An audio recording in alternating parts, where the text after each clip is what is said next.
네, 안녕하세요. 박민영 씨 소개로 연락을 드렸는데요. 네네네. 네, 저희 이제 영어 때문에 연락을 드렸거든요. 네, 뭐 몇 학년인데요? 한 명은 고 1학년이고, 한 네. 명은 중학교 1학년이요.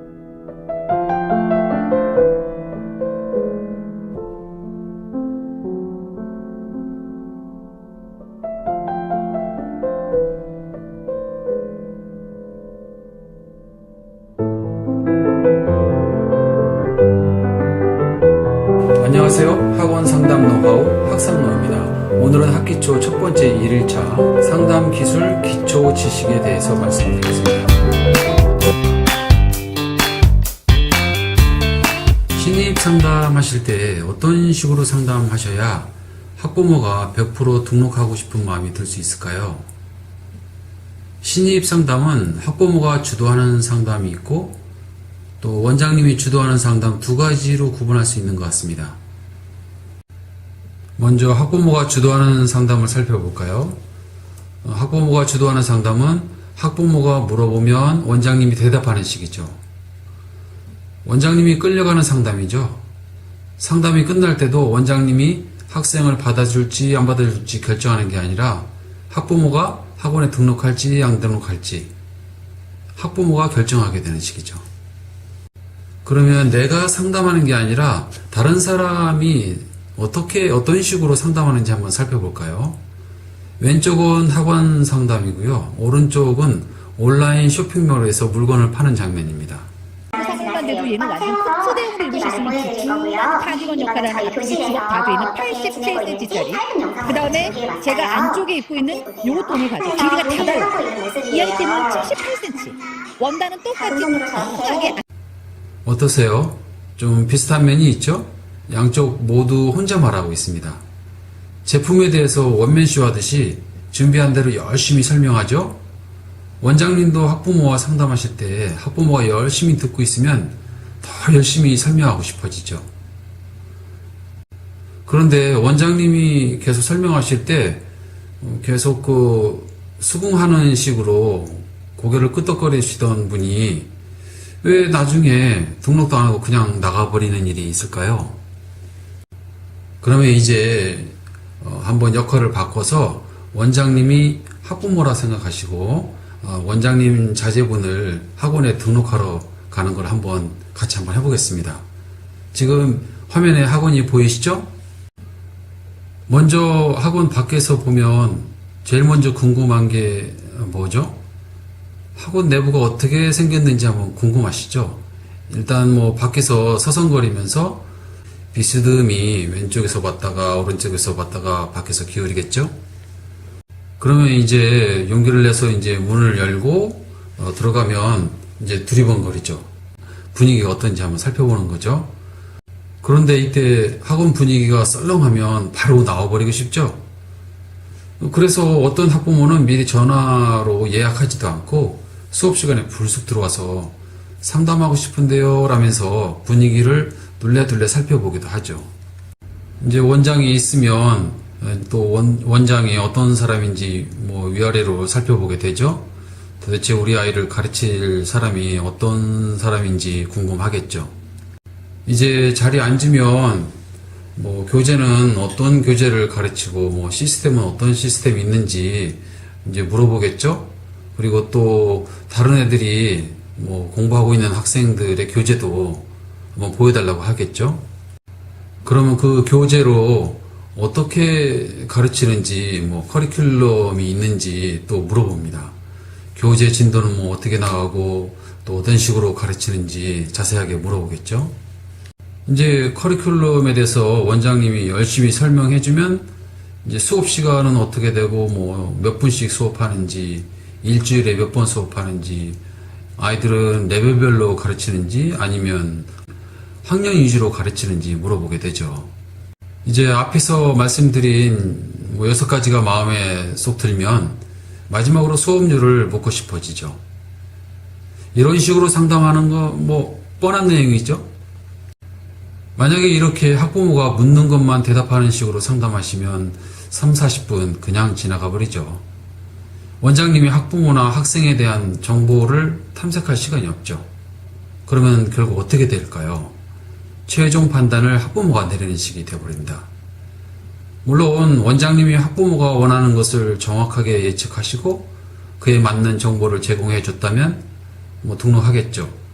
그렇지 않으면 연락드릴게요 라면서 그냥 나가버립니다. 차라리 이런 부분은 블로그나 사이트를 통해서 미리 공개해 놓는 것이 좋습니다.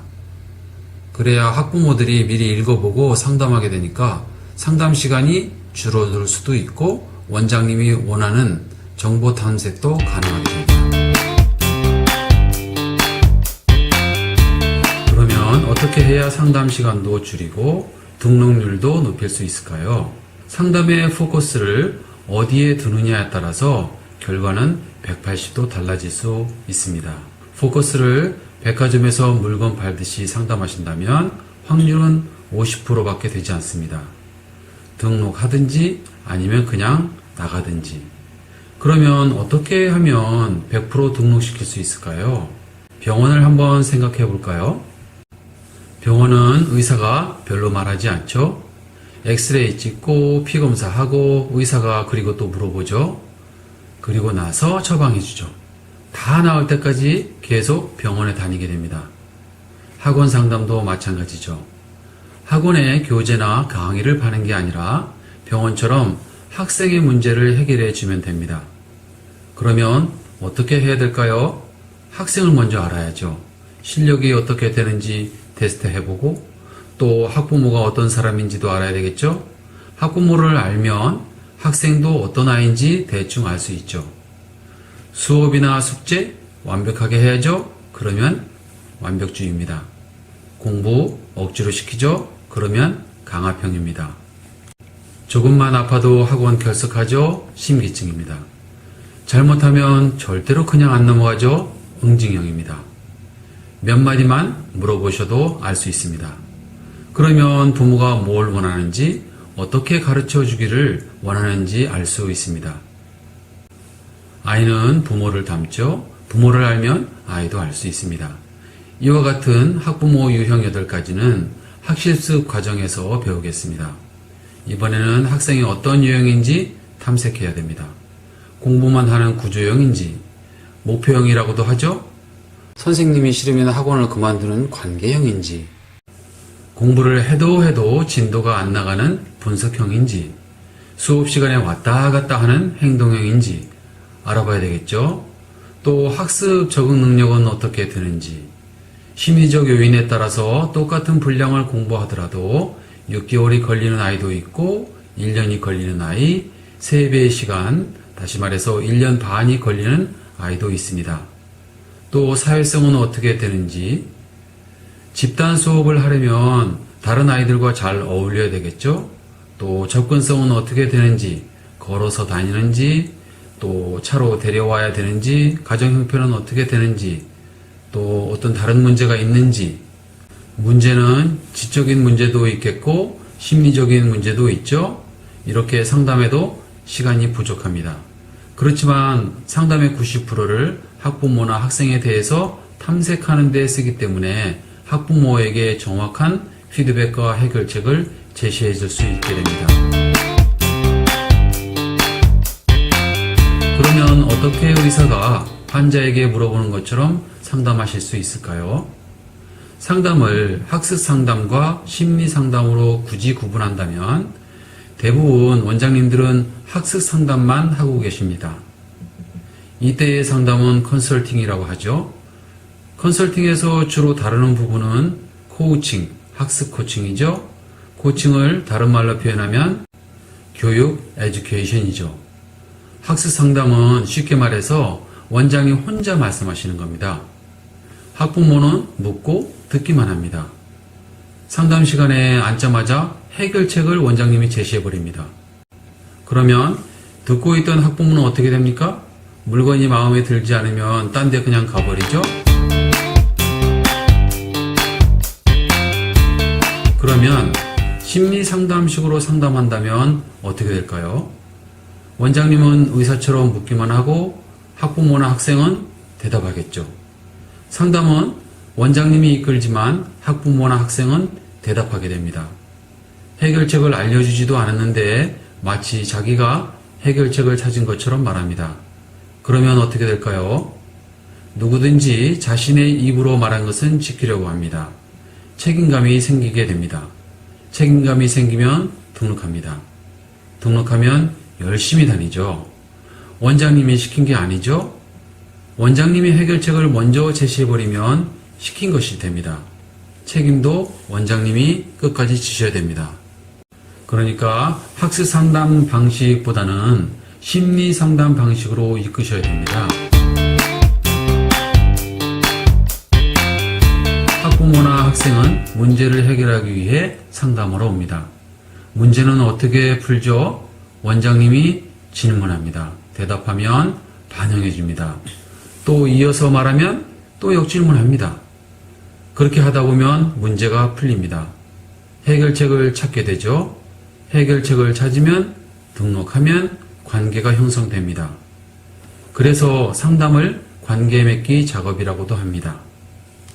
정리해서 말씀드리면 상담할 때 시간을 절약해야 되겠죠? 그러려면 레벨 테스트나 유형 테스트 같은 것은 인터넷이나 필기 테스트로 진행하시고 문진, 다시 말해서 직접 물어보는 거죠. 학부모에게 학생의 질문을 통해서 진단하시면 됩니다. 상담 스킬은 학기 초에서는 4가지를 배우시고 학실습에서는 8가지를 배우시게 됩니다.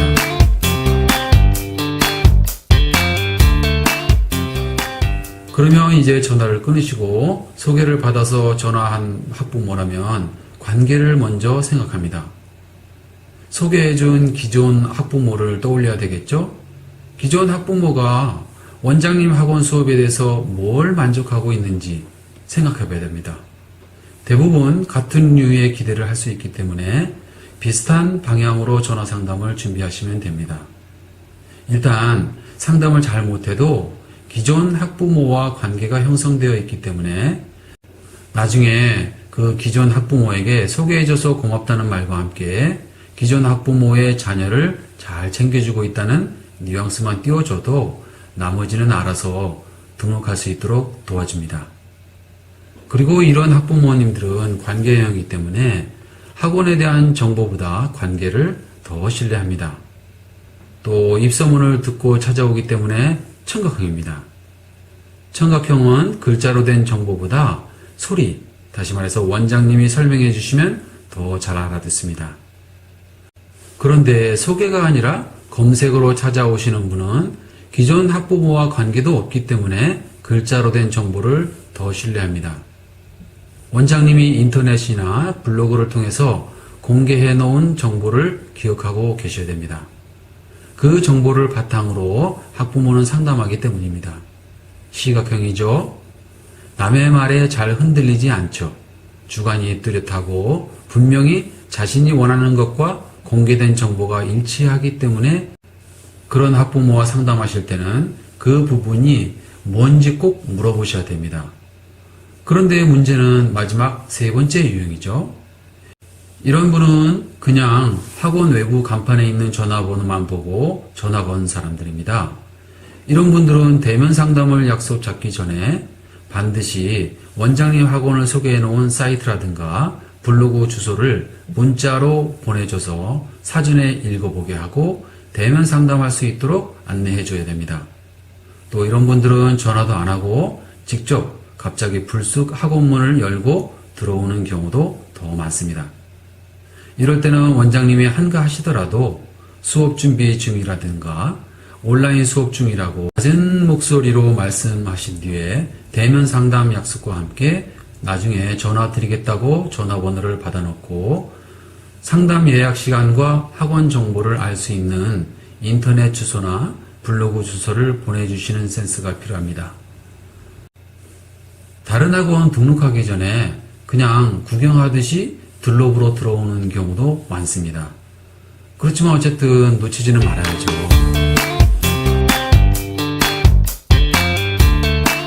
앞으로 5일 동안 학원 신입 상담에 대해서 5가지 과정으로 나누고 실제 신입 상담할 때 학부모와 나눴던 대화를 중심으로 매일 배우는 상담 기술을 어떻게 적용하면 되는지 설명해 드리겠습니다.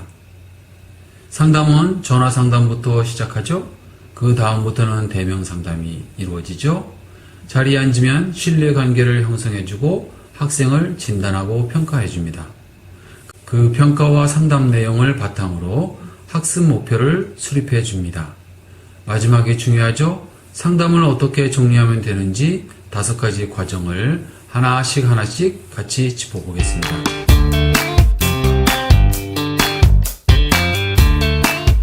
하고 나면서 부모한테 전화 잘 안 오죠?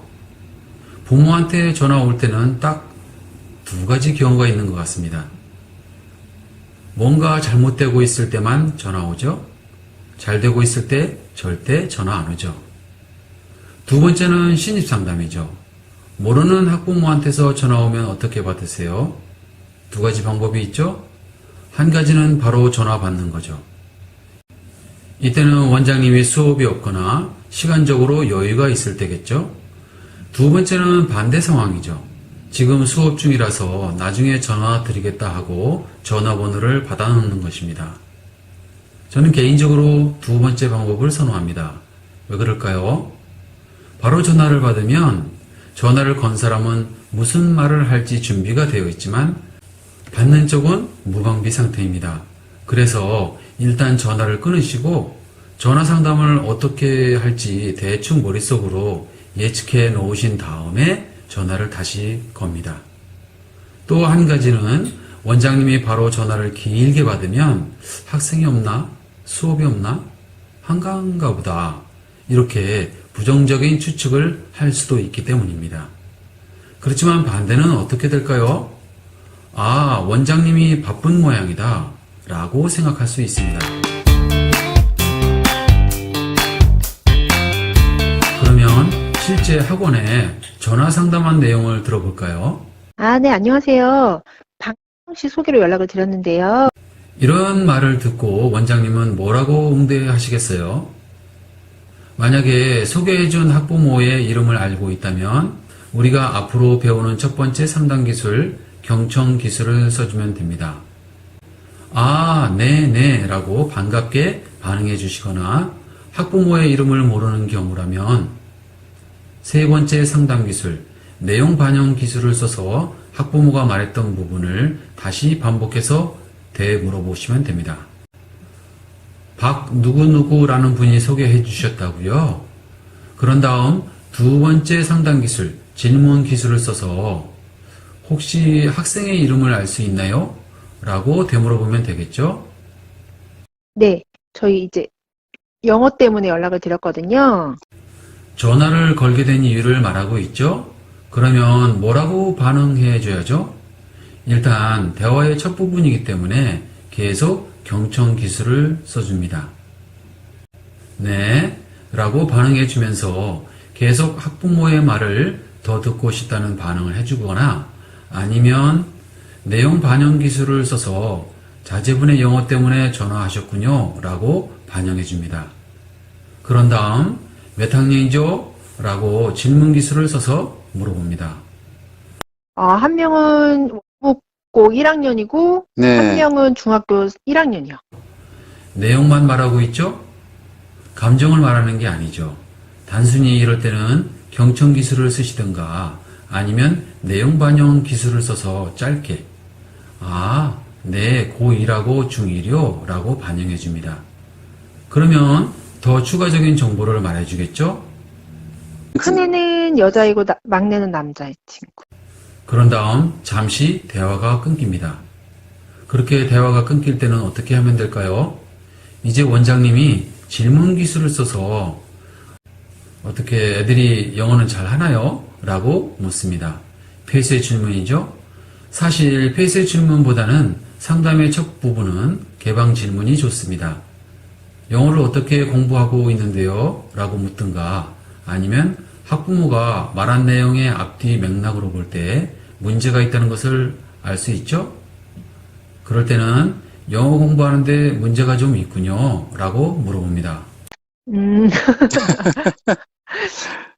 글쎄요, 어떤 기준인지는 모르겠는데, 네네.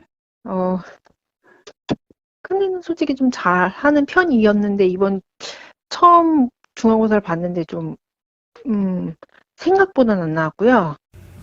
학부모가 문제를 말하면서 헛웃음을 치죠? 저도 같이 웃어줬죠? 이런 류의 기술을 감정 반영 기술이라고 합니다. 우리가 학기 초에서 배우는 네 번째 상담 기술입니다. 그러면 학부모는 어떻게 하죠? 아이의 문제를 계속 꺼내놓게 됩니다. 이렇게 시기에 따라서 적절하게 상담 기술을 쓰시면 어떻게 될까요? 말하는 학부모는 자신의 이야기를 계속 들어주는 원장님을 신뢰하게 됩니다. 중간중간 자신의 말을 가로채거나 끊지 마시고 계속 들어주시면 수용받고 있다는 느낌이 들어서 꺼내기 어려운 문제까지 쉽게 털어놓을 수 있게 됩니다. 자, 한번 들어볼까요? 그래도 저는 막내가 일단은 중요한데 막내는 완전 못해요. 이제 막내가 못한다는 말도 하죠? 그러면 이쯤에서 물어봐야 되겠죠. 앞에서 중1이라고 했기 때문에 현재 문제의 원인을 알아봐야 되겠죠? 아, 그러세요. 초등 때는 영어 학원에서 어떻게 했나요? 라고 개방 질문 기술도 사용해서 물어봅니다. 초등학교 학원을 보냈는데 아이가 못하다 보니까 흥미를 느끼지 못하더라고요. 이럴 때 내용 반영을 해줘야 될까요? 아니면 감정을 반영해줘야 될까요? 흥미는 감정 부분이죠? 따라서 흥미를 잃어버렸군요 라고 감정을 반영해줍니다. 너무 못하니까 영어에 예. 그 스트레스 받아 하고 적응을 못한다고 해야 될까요? 학원에도? 이쯤 되면 원장님은 해결책을 말해주고 싶죠? 기다리셔야 됩니다. 아직은 정보가 더 필요하기 때문입니다. 정보 탐색 시간으로 쓰셔야 됩니다. 그러면 뭐라고 말할까요? 그러면 학원 다닐 때 어떤 문제가 있었죠? 라고 개방 질문을 쓸 수 있습니다. 이제 아이가 맨 처음에는 그냥 바랬던 게 적응만 하기를 바라긴 했었어요. 선생님들이 소리 지르거나 큰 소리 내는 거에 대해서 겁을 먹고 약간 울기 먼저 하고 자기한테 약간 뭐라 그럴까 칭찬해주고 큰 소리 내는 거에 대해 두려움을 느끼고 무서움을 약간 느끼는 친구고요. 그래서 저는 막내가 솔직히 더 고민인 거. 큰애 위주보다는 저희는 그래서 좀 약간 막내 위주. 어떠세요? 아이의 문제점을 다 털어놓고 있죠? 그 다음에는 뭐라고 하죠? 그냥 계속 듣기만 해도 될까요? 아이의 감정에 대해서 말하고 있죠? 이쯤에서 감정 반영 기술을 써서 아이고 막내가 스트레스에 약하고 큰 소리 내는 거에 민감하기도 하고 그럴 때마다 어쩔 줄 몰라 하는군요. 그리고 막내가 더 고민이 되시는군요. 라면서 반영을 해줍니다. 근데 이거를 제가 미리 알았어야 되는데 저도 이제 그 성향을 못 받아주고 저도 같이 약간 많이 야단을 쳐서 더 이게 심해진 것 같다는 생각도 솔직히 좀 많이 들거든요. 학원 선생의 잘못뿐만 아니라 학부모 자신의 잘못도 털어놓고 있죠. 만약에 원장님들이 학기 초에서 배우시게 될 상담 기술을 적용하지 않았더라면 이렇게까지 학부모와 학생의 문제를 탐색하지 못했을 겁니다. 이렇게 상담 기술을 쓰시면 원장님에 대한 신뢰도가 높아집니다. 기본적으로 신뢰가 있어야 이런 문제를 털어놓을 수가 있습니다. 지금까지 학부모가 말한 문제점을 다시 한번 정리해 볼까요? 첫 번째는 지식의 문제, 인지의 문제가 아니죠? 감정의 문제입니다. 선생은 아이의 감정을 탐색하지 못했고 분명히 여러 아이들이 있는 데서 큰 소리 쳤을 겁니다. 그러면 아이는 어떻게 되죠? 공개적으로 지적받는 셈이 됩니다. 당연히 자신감뿐만 아니라 영어에 흥미를 잃게 됩니다. 두 번째는 뭘까요? 물론 그런 일이 있을 수도 있죠. 그렇지만 누구도 아이의 상처를 싸매주지 못했다는 것입니다. 학부모도 집에서 오히려 위로해주지 않고 선생님처럼 야단을 쳤죠? 그런 선생님들은 또 뭐라고 하죠? 저는 학부모나 학생들과 얘기하는데 전혀 문제가 없어요. 수업 시간에 공부를 안 하니까 제가 그런 말을 하죠. 라면서 문제없는 사람 행세를 하거나 저는 여기까지입니다. 더 이상 가르칠 수 없어요. 라고 아이 탓을 하면서 부모에게 그만 보내라고 합니다. 그러면 원장님뿐만 아니라 학생도 이 아이처럼 6년이라는 시간을 낭비해버린 겁니다. 사실 저도 상담을 몰랐을 때는 저도 그렇게 했습니다. 이제 마무리하는 대화를 들어볼까요? 하루에 칭찬을 한 번씩은 해주세요? 칭찬은 엄청 많이 해줘요. 큰애는 칭찬을 안 해주는데. 아니, 그러니까 칭찬이라는 게 뭐냐면, 우리가 생각하는 칭찬은 네. 내가 이제 또 다른 아빠하고 비슷해요. 뭐냐면, 아이가 그걸 느낌을 알아요. 이게 칭찬인지 나를 엄마의 요구대로 관철시키기 위해서 칭찬하는 건지 그걸 느낌으로 알아요.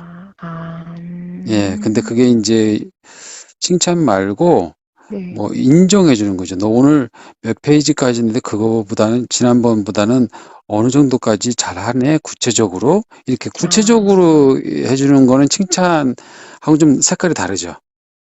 그러니까 구체적으로가 해줄 수 있는 부분이 솔직히 그렇죠. 그러니까 이제 왜냐하면 구체적으로 해주면 자기가 학업에 있어서도 구체적으로 생각하기 시작하거든요. 내가 어떤 문제를 대했는데 그거를 이번에는 어떻게 처리했더니 됐더라. 이런 거를 이제 계속 엄마나 주변 사람들이 이렇게 구체적으로 얘기해주면 내가 문제를 만나면 어떻게 하면 구체적으로 이렇게 하면 되겠구나 하는 그런 능력이 생기거든요. 예, 그거를 최소한 뭐 하루에 한 번이라든지 자주 이제 관계가 이제 초등학교 때는 있으니까 그런 걸 이제 가까운 사람부터 이제 그런 걸 많이 해주는 게 좋긴 좋죠. 이게 근데 선생님 쉽지는 않더라고. 하려고 해도 뭔가 칭찬할 거리가 없다고 해야 되나. 근데 강요는 안 하거든. 일부러. 그러니까 공부해라 소리도 막내는 안 하고 그냥. 예, 그러니까 이제 어찌할 줄 모르는 거죠. 왜냐면 나는 그렇게 해본 적이 없고 받아본 적도 없기 때문에 자식한테 그냥 어떻게 되는지를 모르니까 그냥 이제 방임할 수도 있죠. 맞아요. 그럴 수도 있다는 생각이 들어요. 네네네. 어떠세요? 이 어머니는 지적, 방임, 칭찬을 통한 강요, 여러 가지 자녀를 양육하는데 해서는 안 될 부정적인 기제들을 쓰고 있죠? 그런 말을 제가 다 해주는데도 반박하지 않고 맞아요 라면서 다 수용하고 있죠? 이렇게 상담 스킬을 적용해서 대화를 풀어나가시면 원장님이 나중에 해결책이나 대안을 제시하셔도 학부모가 다 수용해 줍니다. 지금 상담한 아이는 제가 계속 가르치고 있습니다. 처음에는 선생에 대한 부정적인 반감 때문에 초기에는 상당한 저항이 있었지만 제가 꾸준히 수업 시간에 격려 기술을 통해서 아이를 격려해주고 있기 때문에 지금은 웬만한 문제도 척척 해결해 나가고 있습니다. 제가 학부모에게 상담했던 방임은 학실습에서, 칭찬과 격려의 기술은 52에서 각각 배우시게 됩니다. 이렇게 상담을 마무리하시면 묻지 않아도 학부모 쪽에서 먼저 대면 상담을 요청합니다. 학기 초에서 4가지 상담 기술을 배우셔도 조금 전 상담했던 학부모처럼 확실히 와닿지 않는 부분 얼마든지 있을 수 있습니다. 하지만 저와 함께 학실습이나 50일을 통해서 계속 상담에 대해서 배우시게 되면 원장님도 자연스럽게 상담 스킬을 쓰시는 순간 반드시 옵니다.